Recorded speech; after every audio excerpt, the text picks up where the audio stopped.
Hello viewers, आप सबको आई dream में स्वागत है। और आज हम आए हैं डॉक्टर केयर होम्योपैथी हैदराबाद में और हमारे साथ सीनियर होम्योपैथी डॉक्टर अतिया है। तो अतिया जी से बात करके हम जॉइंट पेन्स के बारे में पूरा जानकारी ले लेंगे। नमस्ते अतिया जी। नमस्ते। कैसे हैं आप? मैं बिल्कुल ठीक, आप कैसे? हम भी ठीक है। आतिया जी, आप बताइए, आजकल बहुत लोग जो मतलब बूढ़े होने के पहले से ही यंगस्टर्स भी 30 साल में 25 इयर्स के बाद भी ये नी पेन्स, ये जॉइंट पेन्स की कंप्लेंट करते रहते हैं। तो आजकल ये इतने लोगों को ये जॉइंट पेन्स होने की क्या प्रॉब्लम हो सकता है या क्या रीजंस हो सकते हैं? देखिए, वैसे तो बहुत सारे रीज़न्स हैं, बट जो मेजर रीज़न्स हैं मैं आज वो बता सकती हूँ आपको। जैसे कि ऑस्टियो आर्थराइटिस, रोमेटॉइड आर्थराइटिस और गाउट, ये 3 चीज़ें बहुत ज़्यादा देखी जाती हैं। अच्छा। उसमें जो ऑस्टियो आर्थराइटिस है ये सीनियर सिटीज़न में ज़्यादा होता है, जिसमें उसमें क्या होता है, जो जोड़ों के बीच में जो ग्रीस है वो कम होने लगता है और जो कार्टिलेज है वो धीरे धीरे ख़त्म होता है जैसे जैसे आपका एज एडवांस होता है। दूसरा है जो रूमेटॉइड आर्थराइटिस, मैंने बताया है ये सीनियर सिटीज़न में नहीं, कोई भी एज में हो सकता है। इसमें आपकी ही बॉडी का जो इम्यून सिस्टम है वो जॉइंट के जो लाइनिंग होते हैं उस पर जाके अटैक करेगा, तो उसमें रूमेटॉइड आर्थराइटिस ये होता है। और गाउट जिसमें हाई यूरिक एसिड हो जाता है, जिसमें यूरिक एसिड लेवल्स बहुत बढ़ जाते हैं बॉडी में, और यूरिक एसिड क्रिस्टल्स जो है वो आपके जॉइंट्स के बीच में स्पेसेस में जमा हो रहते हैं, जिससे अक्यूट आर्थराइटिस भी हो जाता है। तो these are like main reasons. और वैसे तो बहुत है, जैसे फीवर होना उसमें भी आर्थराइटिस होता है, सोरियासिस में भी आर्थराइटिस होता है, बट ये आजकल ज़्यादा देखा जा रहा है। अच्छा, तो यूजुअली जब हमें जॉइंट पेन करते हैं तो हम घर में थोड़ा इलाज कर ही देते हैं, होम रेमेडीज़। लाइक कभी कभी बोलते हैं कि हॉट वाटर का हॉट वेपर ट्रीटमेंट ले लीजिएगा, और कई कई लोग बोलते हैं कि आइस भी प्रेस करो, आइस एप्लीकेशन से भी कम होता है। तो कौन सा प्रॉब्लम को कौन सा ट्रीटमेंट देना चाहिए, या होम रेमेडीज़ ये सेफ़ है क्या? हाँ, ये बहुत अच्छा क्वेश्चन पूछा, क्योंकि इतना कन्फ्यूजन होता है। कुछ लोग जब घर में पेन होता है तो कहते हैं कि वार्म एप्लीकेशन लगा लो, कोई कहता है कि भाई आइस लगा लो। सी, इसके लिए हमें पहले अंडरस्टैंड करना है, जो वार्म एप्लीकेशन होता है वो स्टिफनेस को कम करेगा और मसल रिलैक्सेंट का काम करता है। और जो कोल्ड एप्लीकेशन है वो क्या करेगा, इन्फ्लेमेटरी सेल्स को वहाँ से पूरी तरीके से निकाल देगा, ठीक है, यानी कम करेगा, इन्फ्लेमेशन को उस जगह पे कम करेगा। तो बेस्ड ऑन द सिचुएशन, जैसे ऑस्टियो आर्थराइटिस है, सुबह में आप उठे हो, आपका जॉइंट अगर स्टिफ है, आप एक्सरसाइज के लिए जाना चाह रहे हो, तो पहले आपने अगर वार्म एप्लीकेशन कर लिया तो मसल स्टिफनेस थोड़ा बेटर हो जाएगा। And after exercise again you can apply the cold application, क्योंकि उससे इन्फ्लेमेशन, जो एक्सरसाइज करके आए हो तो फिर अगेन आपको थोड़ा इन्फ्लेमेशन हुआ है वो कम हो जाएगा।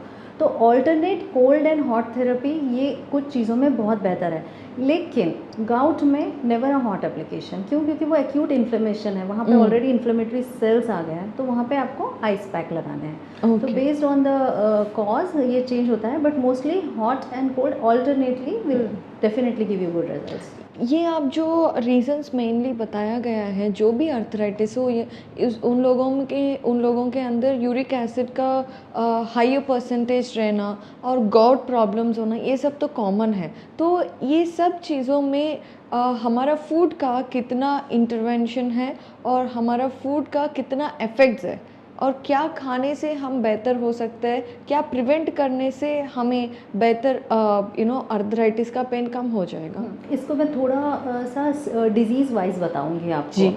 जैसे कि गाउट, जैसे आपने पूछा है, ये तो हाई यूरिक एसिड की वजह से है। जो प्यूरिन्स होते हैं वो break down into the uric acid, ये एक वेस्टिजियल वेस्ट प्रोडक्ट है।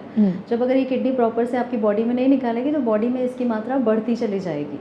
तो ये किस चीज़ों की वजह से बढ़ता है पहले मैं वो बताती हूँ। जैसे कि red meat, fish, sea food वगैरह और प्रोसेस्ड फूड वगैरह में इसका जो रहता है, और फ्रुक्टोज और सुक्रोज वाले जो रहते हैं स्वीट्स, हाँ स्वीट ज़्यादा, उनकी वजह से होगा। तो ये चीज़ें गाउट में बहुत ज़्यादा आपको परेशान करेगी, तो आपको ये बिल्कुल ही अवॉइड कर देनी है। Now coming to rheumatoid arthritis, इसमें बहुत सारे लोग मुझे आके कहते हैं कि हम दही खाने से होता है तो दही बंद कर देंगे, खट्टा बंद कर देंगे, आलू बंद कर देंगे। ये एक एक इंडिविजुअल को होता है, ज़रूरी नहीं है कि आपको दही से प्रॉब्लम हो रहा था तो सभी को हो रहा है। तो ये इंडिविजुअल होता है, यानी अगर आपको रूमेटॉइड आर्थराइटिस है और दही खाने से आपको प्रॉब्लम हो रही है, एक बार हुई है, तो बेहतर है कि आप उसको अवॉइड करो, लेकिन ये सबके लिए नहीं है। तो ये तो हो गया किस चीज़ से होता है, यानी। और अगर मुझसे पूछेंगे कि किस चीज़ से आपको कम करना है, तो गाउट में बहुत ज़्यादा पानी पीना है, because so that you know that uric acid crystal should get flushed out. तो आपको पानी बहुत ज़्यादा पीना है। उसके साथ साथ में अगर आप चिया सीड, फ्लैक्स सीड्स वगैरह का इंटेक करते हो तो वो भी आपको थोड़ा हेल्प आउट करेगा। रूमेटाइड अर्थराइटिस में भी एंटी इन्फ्लेमेटरी डाइट्स होते हैं, वो स्पेशली फ़िश ऑयल वगैरह बहुत इसमें फ़ायदा देते हैं रूमेटाइड अर्थराइटिस में। डेफिनेटली क्या खाना है, क्या अवॉइड करना है, ये एक इंडिविजुअल के हिसाब से होगा, और कौन से ऑस्टियोआर्थराइटिस, टाइप ऑफ अर्थराइटिस की वजह से भी हमें डिफाइन करना पड़ेगा। एग्जैक्टली। ओके, हाँ, तो बिल्कुल। आप बताइए ये सब मतलब जॉइंट पेन्स आने से या अर्थराइटिस तक टर्न करने से पहले ही हम कैसे प्रिवेंट करें? सबसे पहली चीज़ जो पुराने ज़माने से लोग कह रहे हैं कि कीप मूविंग, जो सबसे बड़ी बात है कि ऑस्टियोआर्थराइटिस के लिए जैसे मैं बता रही हूँ कि जो आपका कार्टिलेज है वो ख़त्म हो रहा है, तो लेकिन ये देखा गया है कि जो लोग रेगुलर एक्सरसाइज करते हैं तो उसमें क्या, जो आपका जो फ्लूइड है वो कम नहीं होता है जल्दी, और जल्दी आपका कार्टिलेज डैमेज नहीं होगा। जब आपका जॉइंट मूव नहीं कर रहा है तो थोड़े दिनों में वो जल्दी से इन्फ्लेमेशन की वजह से अटैक होने लगेगा। लेकिन आप कंटिन्यूसली मूवमेंट में रहते हो, आपका जॉइंट हमेशा फ्लेक्सिबल होता है, तो ये जो डिटोरिएशन होता है या जो उसका डैमेज होता है वो कम देखा जाएगा। तो डेफिनेटली एक्सरसाइज, हमेशा एक्सरसाइज रखें। हेल्दी वेट मेंटेन करें, क्योंकि बहुत सारी चीज़ें वेट की वजह से दूसरी डिजीज़ेस भी होती है, जैसे थायराइड हो गया, डायबिटीज़ हो गया वगैरह, तो आपकी हेल्थ कहीं ना कहीं अफेक्ट होगी। तो आप अपना हेल्दी वेट मेंटेन करें, कीप एक्सरसाइजिंग, कीप हेल्दी, मतलब टेकिंग हेल्दी फूड। जितना आप हेल्दी फूड खाओगे डेफिनेटली लॉन्ग रन में आपको ये चीज़ें आप प्रिवेंट कर सकते हो। और हम बात करें एक्सरसाइज ये सब का, लोग बोलते भी है कि मैंने ज़्यादा ओवर एक्सरसाइज करने से भी मुझे जॉइंट पेन्स आ गया, मुझे मेरा जो भी बीच में जो प्रॉब्लम जूस होता है वो ख़त्म हो गया, ऐसे भी सुनते हैं ना हम, ये सही है या मिथ है? नहीं नहीं, देखिए हर चीज़ मॉडरेशन में होनी चाहिए जी। राइट।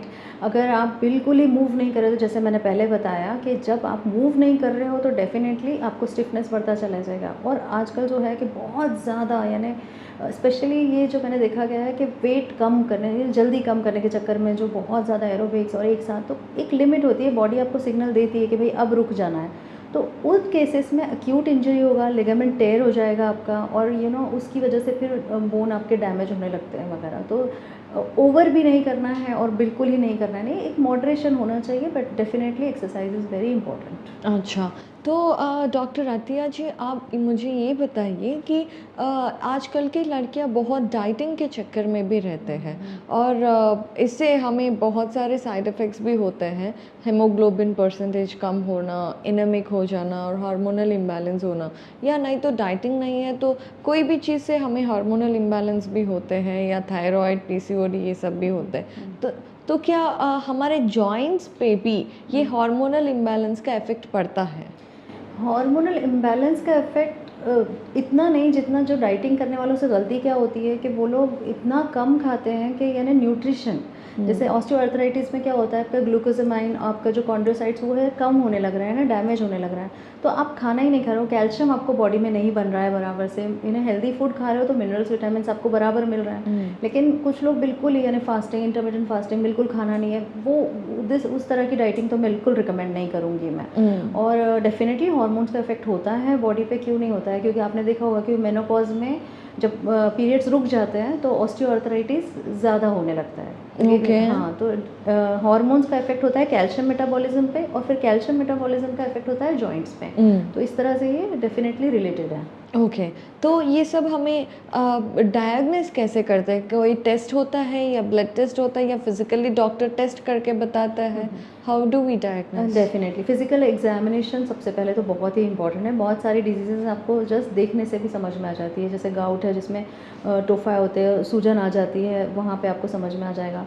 रूमेटाइड अर्थराइटिस में उंगलियां लोगों की टेढ़ी होने लगती है, जॉइंट स्वोलन अप हो जाते हैं। और ऑस्टियोआर्थराइटिस में जब फिजिकल एग्जाम करते हैं तो एक क्रैकलिंग साउंड आता है। मगर इसके अलावा भी डेफिनेटली एक्सरे सजेस्ट करते हैं हम लोग। अगर बहुत ज़्यादा पेन है और सीवियर है और मेडिकेशन को रिस्पॉन्ड नहीं कर रहा है तो एमआरआई और सिटी स्कैन भी सजेस्ट किया जाता है। और ब्लड टेस्ट भी बहुत इंपॉर्टेंट है, उसमें स्पेशली आरए फैक्टर, एंटीसीसीपी, ये सब देखने से पता चलता है कि ये ऑस्टियोआर्थराइटिस है या रूमेटाइड अर्थराइटिस है। ओके, तो एक बार हमें पता चलने के बाद हम यूजुअली ट्रीटमेंट्स के लिए हम यूजुअली इंग्लिश मेडिसिन यूज़ करते हैं, टैबलेट्स यूज़ करते हैं, और कई कई लोग फिजियोथेरेपी में जाता है। तो क्या हम होम्योपैथी को भी पहले से ऑप्शन में लेने से ज़्यादा बेनिफिट हो जाएगा?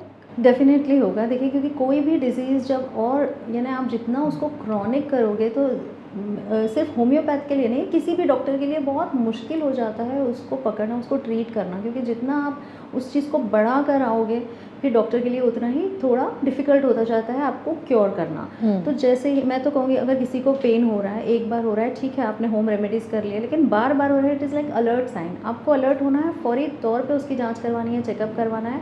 और येस, होम्योपैथी में भी अगर आप पहले आओगे तो हम आपको कंप्लीट क्योर जो है ना, बाद में भी आओगे तो ऐसा नहीं कि क्योर नहीं होगा, लेकिन जब पहले आ जाते हो आप तो जल्दी से आपको ट्रीटमेंट मिलेगा और जल्दी क्योर हो सकता है आपका। ओके, तो होम्योपैथी में कैसे ट्रीटमेंट होता है, आप थोड़ा बता सकते हैं हमें? जी, सबसे पहले ऐसे कॉजेज़ भी मैंने बताए हैं कि जी। कॉजेज़ ही जॉइंट के इतने सारे हैं।